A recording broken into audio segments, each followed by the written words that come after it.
Welcome to AW Classroom, where we interview artists and creatives of color.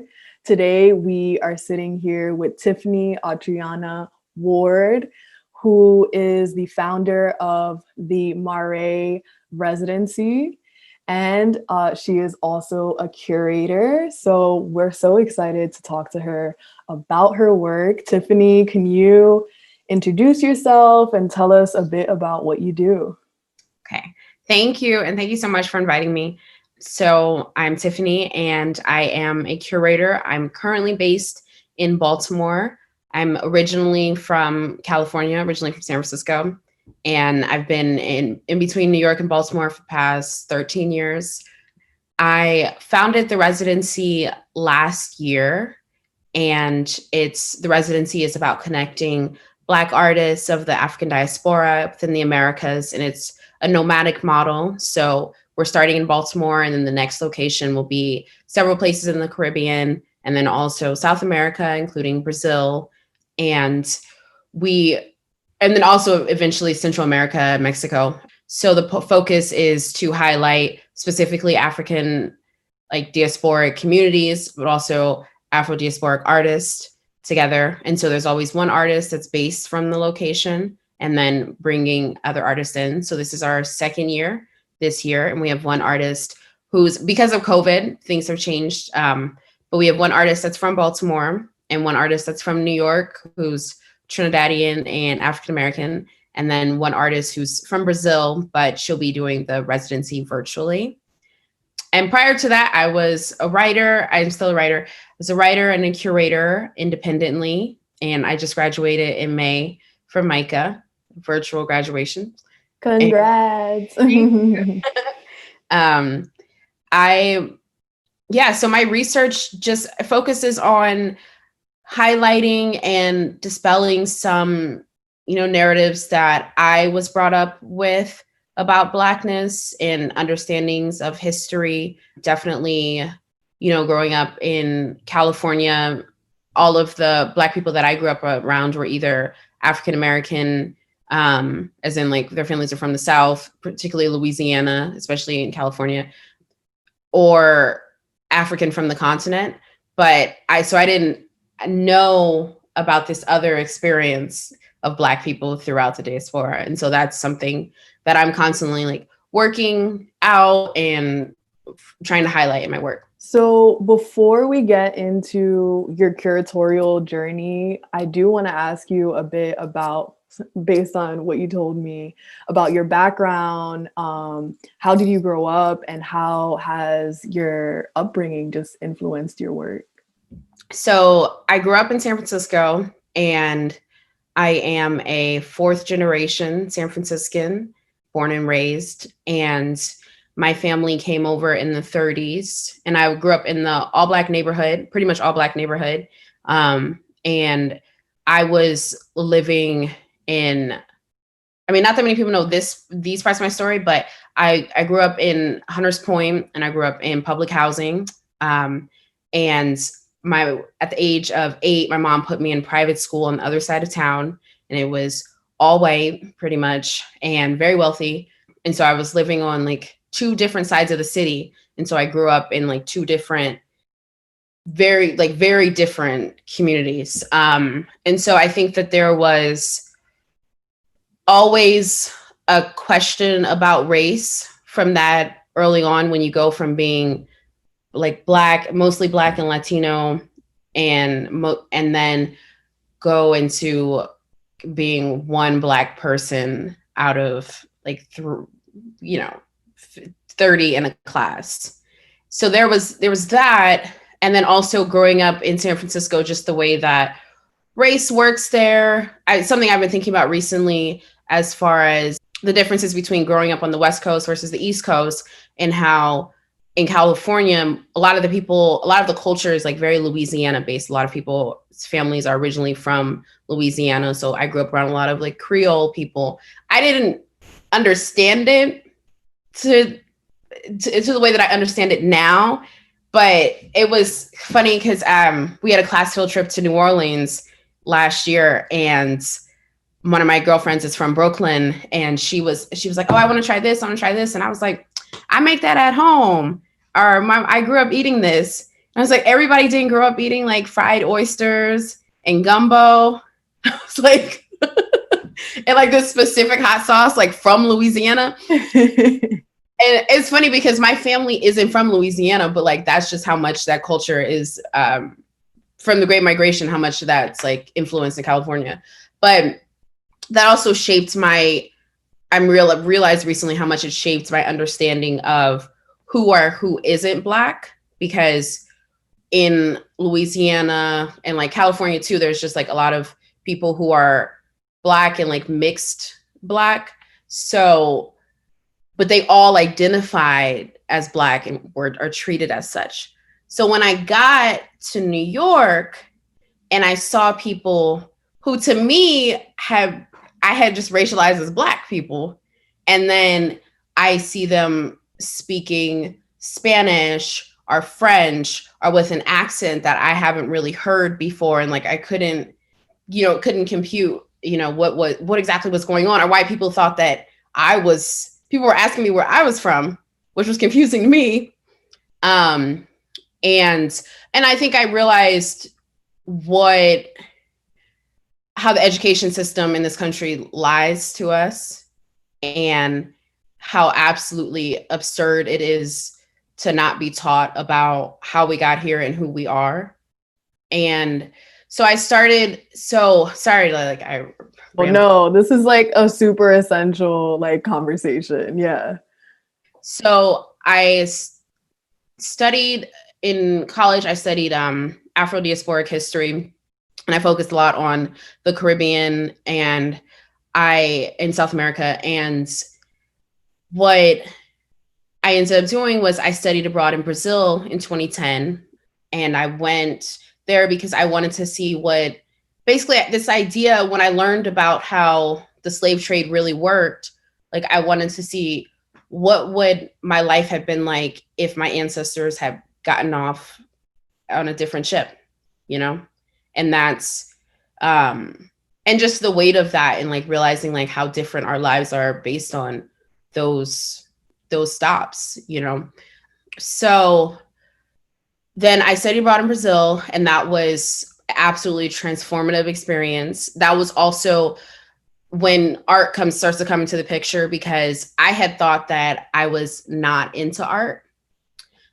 I was like, I just don't really like it, and like I would go to the Met, and I liked being there, and I liked like the French rooms they have, but I was like, I don't really understand this other stuff. Like it felt stuffy and stuff. And then I had taken art history courses, and they just were like it was just not interesting.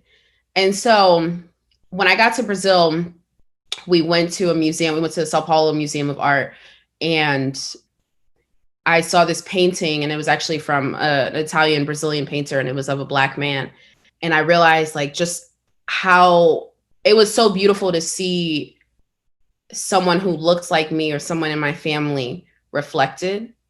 And it's not that I hadn't seen it before, but I think I hadn't had the awareness in the same sense, because I definitely grew up around like, muralists or, people who are making art, but it wasn't, but I think because of the way the art history is shaped, it's shaped as like a different conversation, right? Like there's the people who are in the history books, and then there's the people who are basically like hobbyists.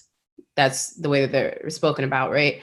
And so I started realizing like, oh, I do like art, and I really like it when like I see Black people in art.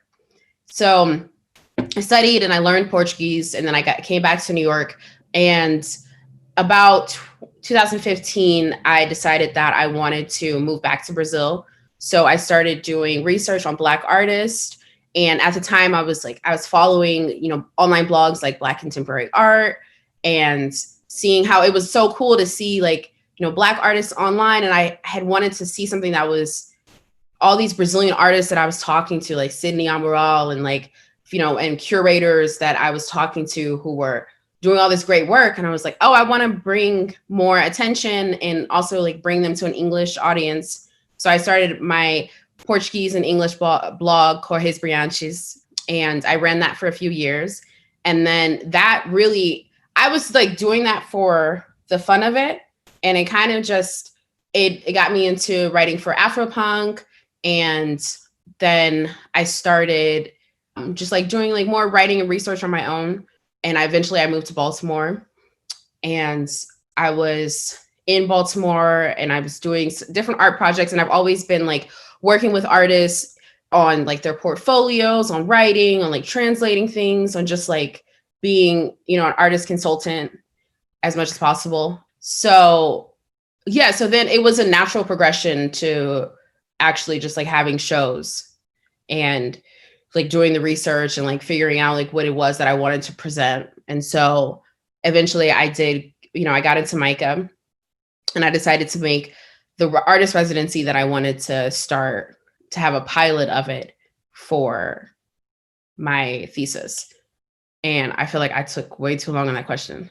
Oh, but I'm just over here just like, wow, like what a journey. Like you went across seas and you made connections from like the US to Brazil, like Latin America. And I think that work is super important. And it's just like, even for me personally, like I see some people follow me from Brazil and I'm like, I have a following in Brazil, but I'm like, yo, like it's because they see themselves in me, in my work, in the artists that I'm talking about. And it's just like, oh, the only difference is really like, you know, a different language and they're on a whole different land, but it's just like the African diaspora, you know? And it's just like, it's so important to foster those conversations, because just like I'm guessing in Brazil, they don't teach much about, you know, the African diaspora in their schools, or, you know, I'm guessing we're kind of like fighting very similar like battles.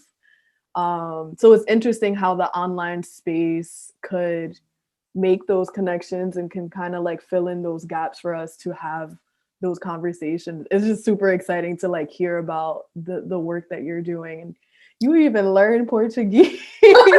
like, wow. That's just like super inspiring, because like that's another thing that you know, language, that's another, you know, challenge for a lot of us. Is just like we want to have these conversations, but sometimes it's just like, how do we, and also I don't want to think from a super Western point of view of everyone needs to know English, you know, like it's super important to learn other languages so that we could have these conversations. Yeah. And I think it's hard too, because it's something that I've been thinking about as far as running the residency. But the next residency will be in Puerto Rico, and two of the artists, well, all of the artists are going to speak Spanish. And I haven't quite figured out how I will eventually, like once I expand, get over the language barrier. Like what is it going to look like in Brazil? So that's still something I'm still like working out. And like that could be something, you know, like Kehinde Wiley's residency, like they have a tutor, a French tutor.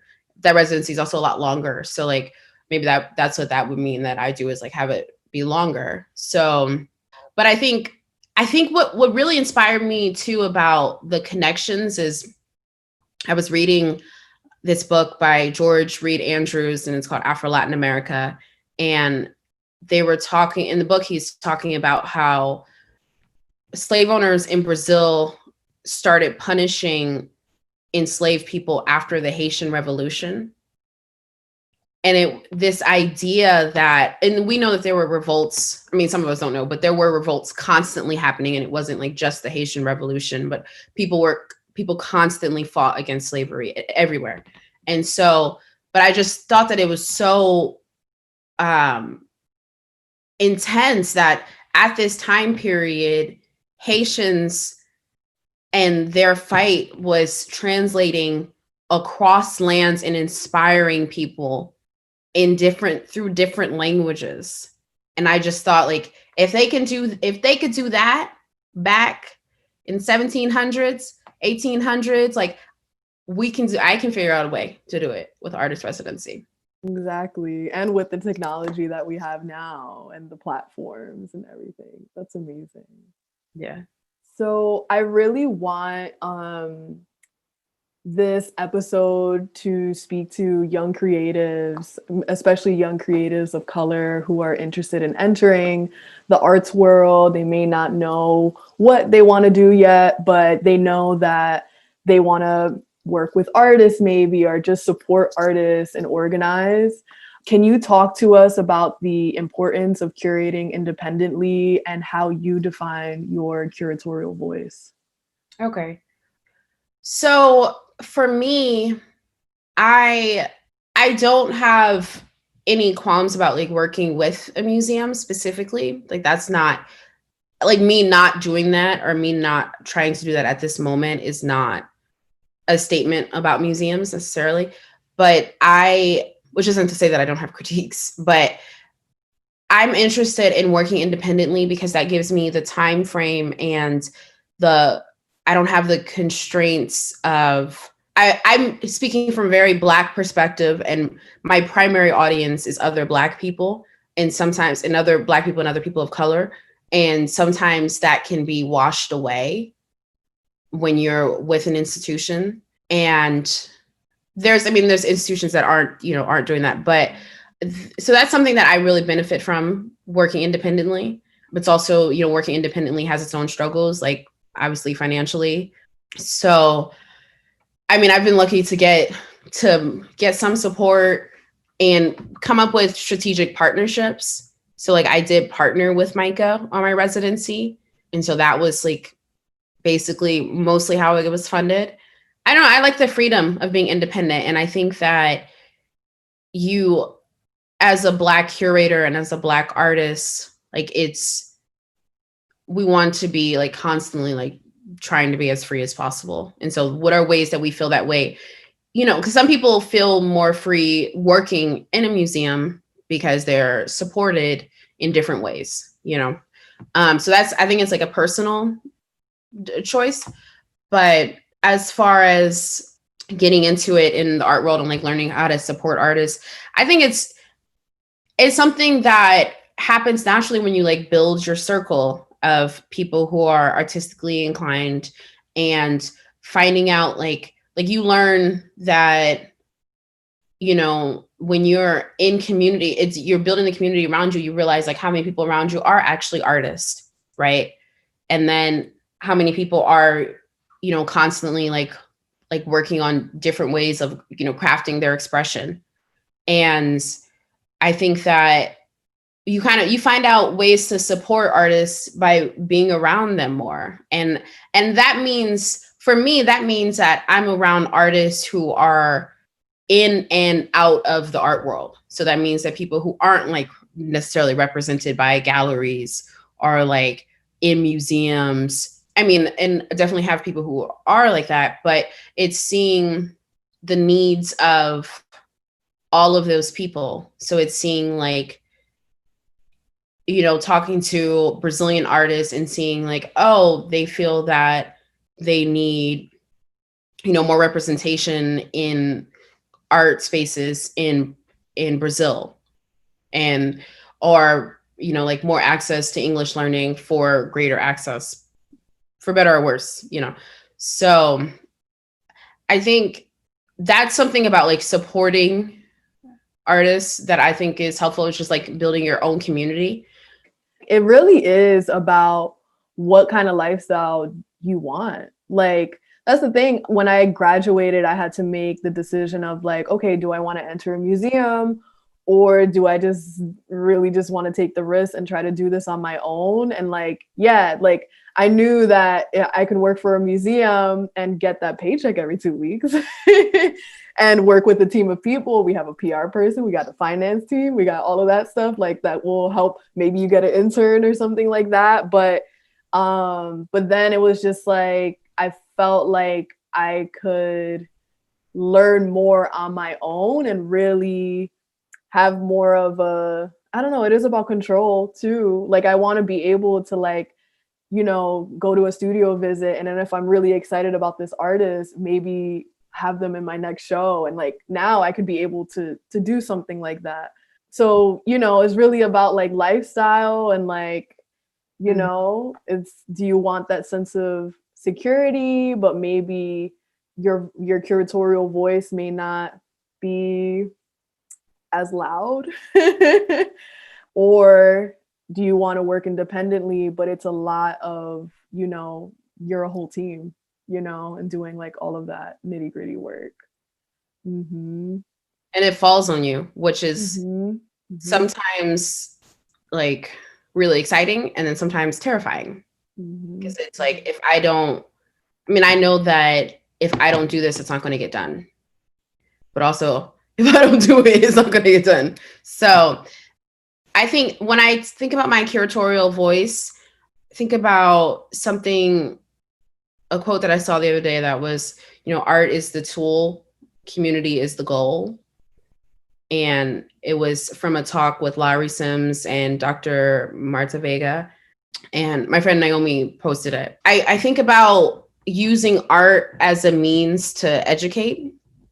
And so that's, I think, the backbone of my curatorial vision. And having fun while doing that. So I think that because I've gotten feedback that like about my work being, community based. I mean, being in art school, it'll be communicated back to me that way. But that was never like how I thought about it or how I set out. It was like, I want to educate and unite us together somehow. And I love art, and that's what I'm going to do. I'm going to try to do.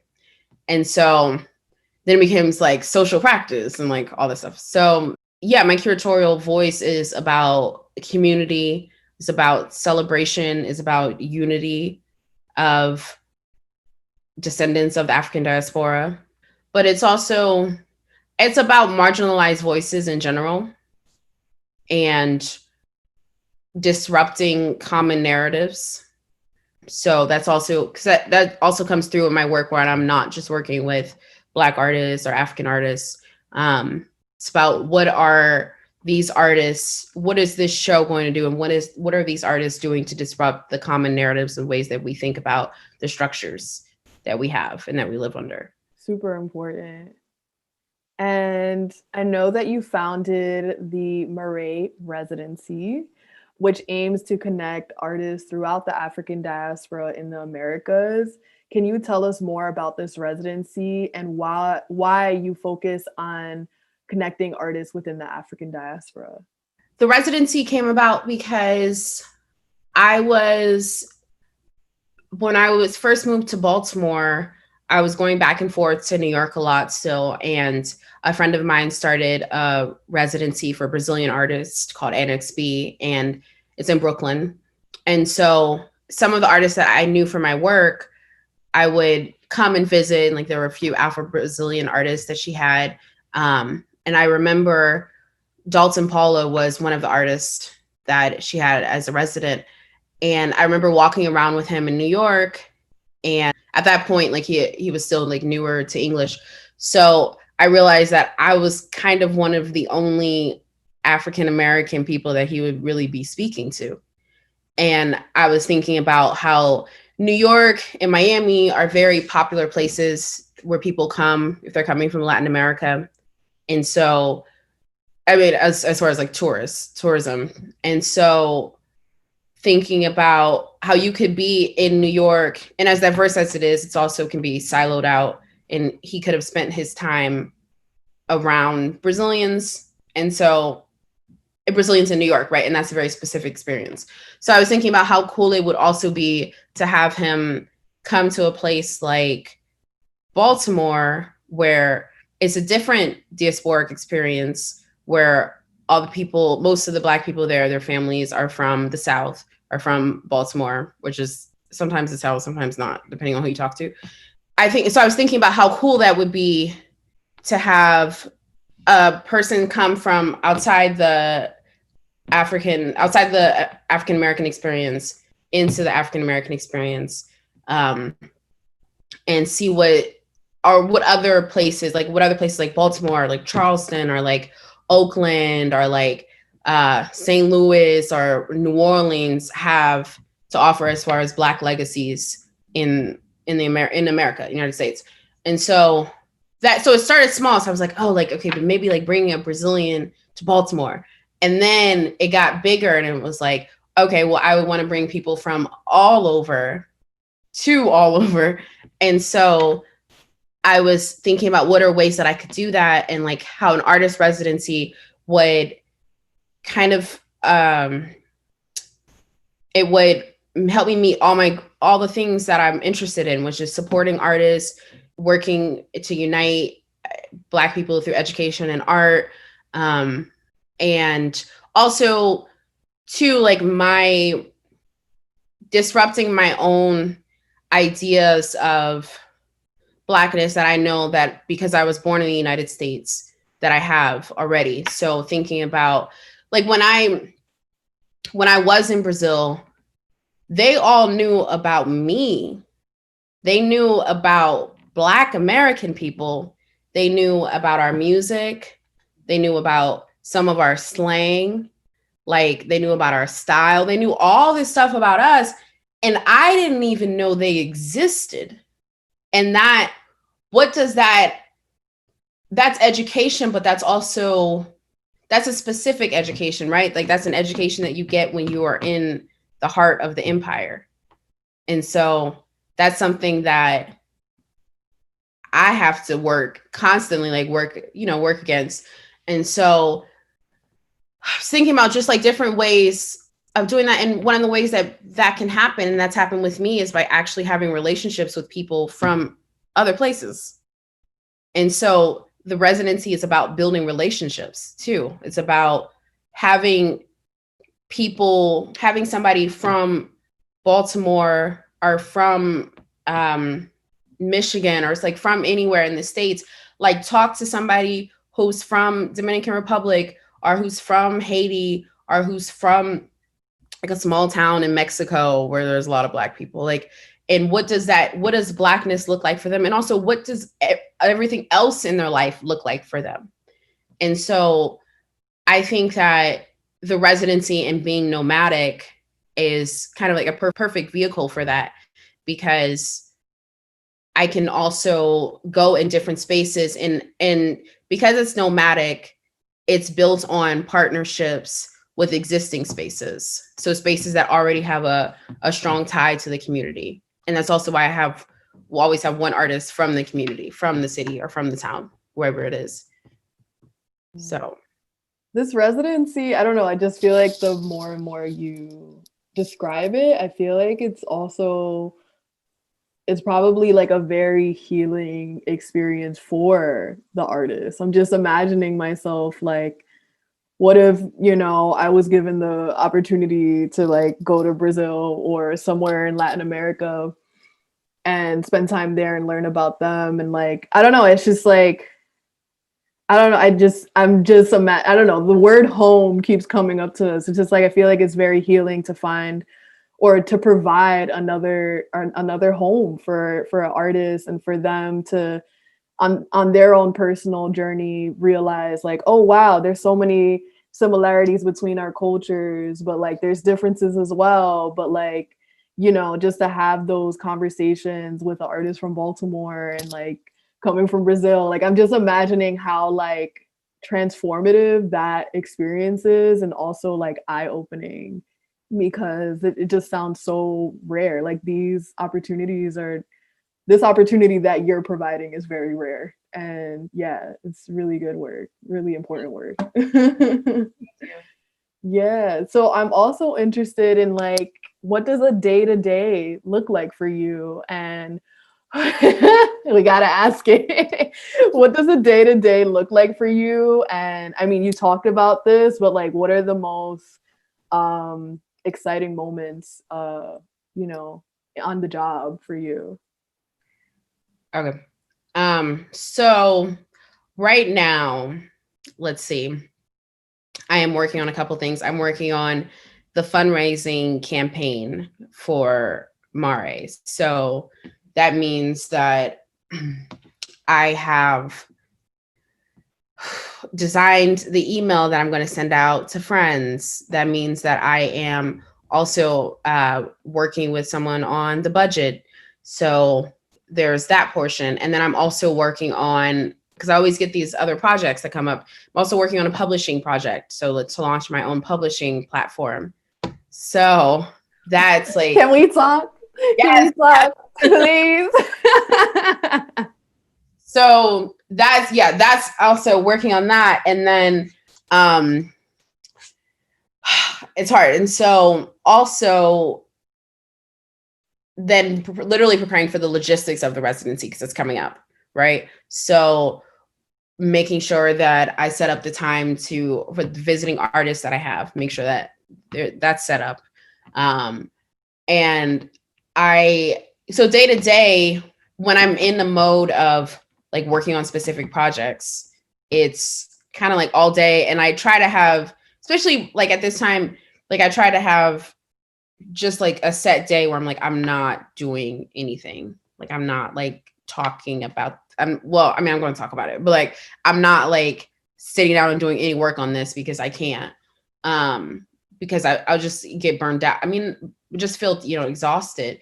And so the most exciting thing I think is, feedback that when people say things that are,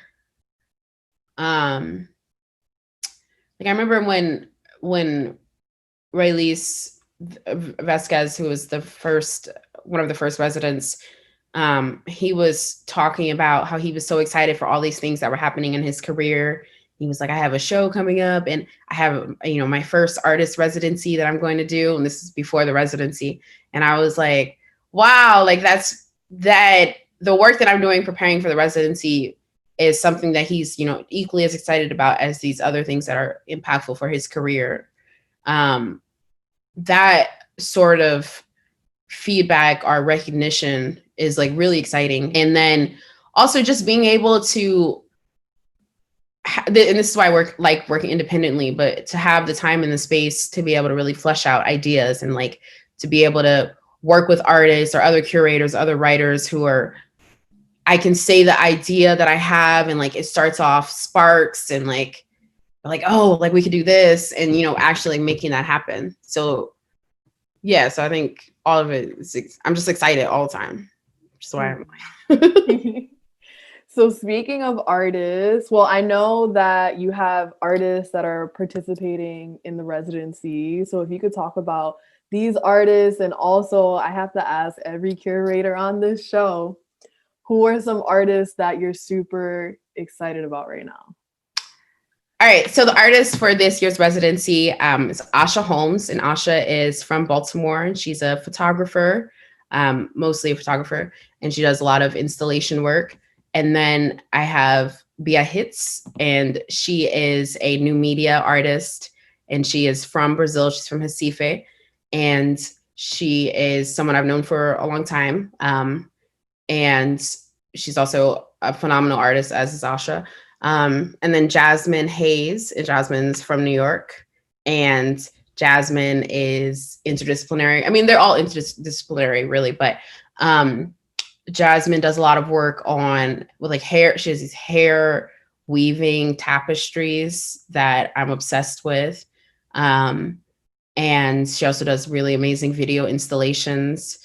I think that they all are kind of the theme that we're kind of all going with is, Black women as the code and what that means as far as, because Asha for the residency is working on a coding project. So that's talking about the archive, the Black archive and Black women in the archive.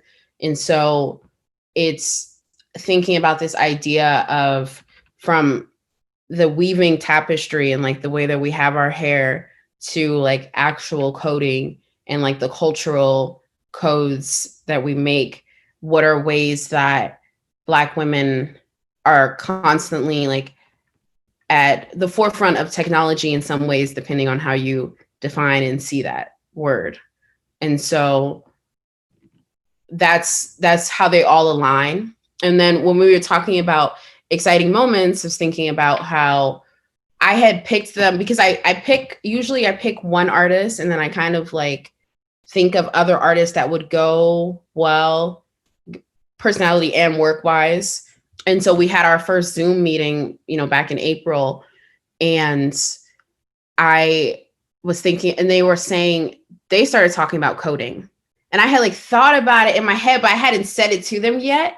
And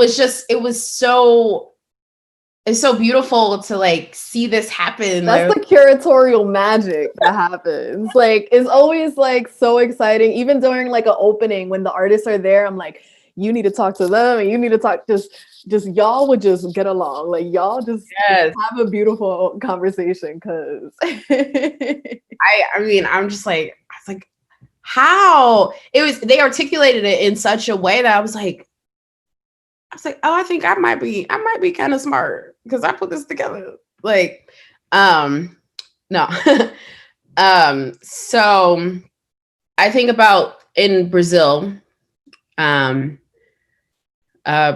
Priscilla Rezende is a performance artist, and she had this performance that she did some years back where in Brazil, as in also in the States, they call hair like mine like Brillo pads, right? In a derogatory sense. So she did this performance where it was like, what is it like? She like literally uses her body to like clean pots and pans. And it was just, I mean, and I also am like really into performance art. So I think it was really, I don't want to say beautiful because it was also like haunting to watch, but it was intense to see that on one side, you know, our stories of triumph and beauty are very similar throughout the diaspora, but also so is like our, you know, our trauma and like the things that are said about us. And that translates. Sometimes that can be a little rough when I have those moments and seeing that. But so I'm thinking of Priscilla, and then also let's say like a New York artist, Elaine Rodriguez, who I adore.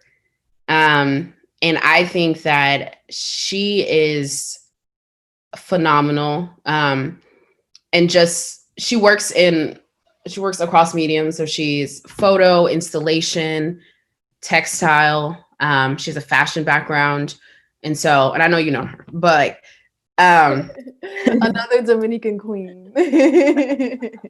The way that she also is someone who I like in her work, that she's disrupting narratives of like Dominican and Haitian history and like who's celebrated and celebrating and putting those people to the forefront. Let's see, I said Elaine, Priscilla. Let me think. Oh, see, I keep just doing like Brazil and the States. All right. Okay. Sage Stargate, who is from San Francisco. And I have an ongoing project that I'm working on and that I want to do, like a family history show in San Francisco. That's gotten pushed back a little bit. So Sage Stargate is an artist from San Francisco, and their work is about history and about Black history and like the Great Migration and water. And I'm constantly, you know, thinking about these things. Like water is also, Mare, for example, is Latin for sea. So water is a constant theme in my work. Everywhere I've always lived like in a bay or like surrounded by water somehow. So I think about Sage, I think about Elaine, I think about Priscilla. It's like this question is so hard because you always like, yeah, I feel like for me, I would have to go on my like Instagram, like saved, like go into the archives. Exactly. And like then there's all these Baltimore artists that like known, like Ernest Shaw, Jerrell Gibbs, let's see, Akia Brion, Asha, like just so many.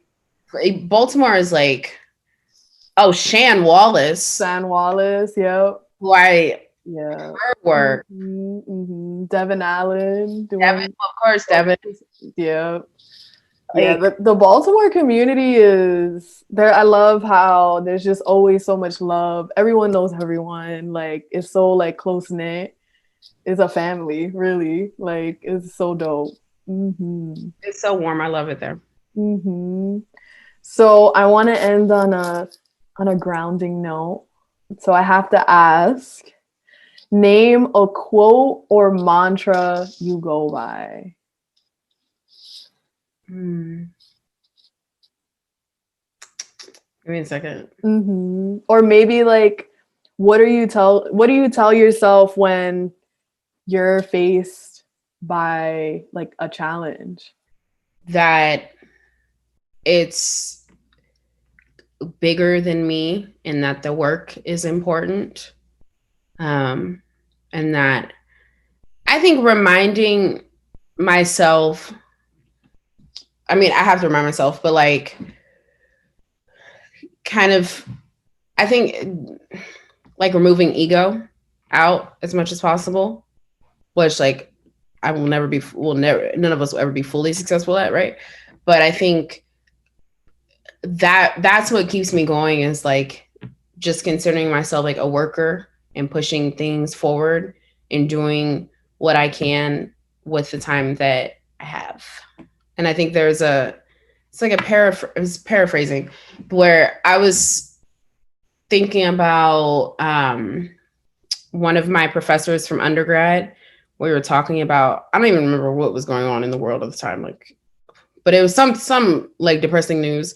And I was just like, how do people do this? How do you keep pushing? And saying that like, it was somebody look it up, please. But it's a J.R.R. Tolkien quote. And it's about basically like you're here for a certain amount of time and like doing what you can within that time. Like we don't ask to be here when we are here. Like we don't ask to be here in this time when like people don't think that the arts should be funded, or, you know, or there's constant, people think that trauma should be in art all the time. And, you know, just like different things. So I think